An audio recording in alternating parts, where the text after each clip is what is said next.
গেল ১৬ জুন রাজধানীর আদাবরে এক বিকাশ ব্যবসায়ীকে কুপিয়ে তার দোকান থেকে ৩ লাখ টাকা লুট করে সন্ত্রাসীরা।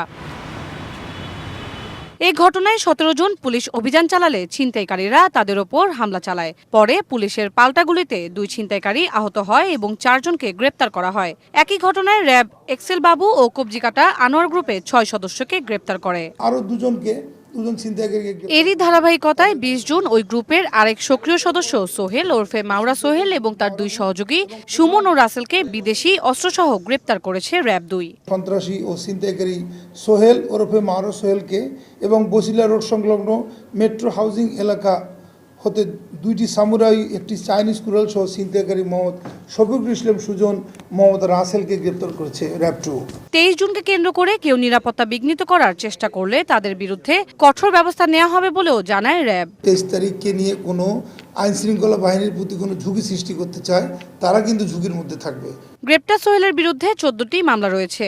মাওরা সোহেল ও তার সহযোগীদের সঙ্গে জড়িত অন্যদের গ্রেপ্তারে অভিযান অব্যাহত রয়েছে। যেখানেই আমরা সুযোগ পাই সেখানেই আমরা হিট করি। তন্দ্রা তারণ্য, দেশ টিভি, ঢাকা। সাফল্য প্রদর্শন করে থাকি। তো